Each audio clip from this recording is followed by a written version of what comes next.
Hey guys, welcome back with me again in this channel. On today's tutorial, I'm going to show you how you can share Google Sheets as view only on Android phone.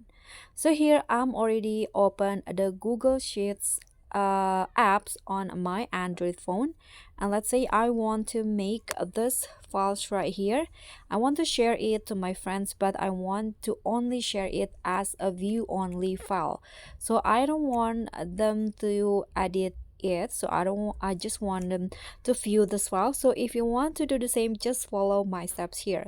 So you don't need to open the file. You can just click on the three dots icon on the file here and click on the share button. Then here you can just add the people that you want to share this file with. For example, I'm going to share with my friends in here. Click on the Gmail account. You can see the default setting is editor, and if you want to make it as view only, you need to change it into viewer so they cannot edit the file.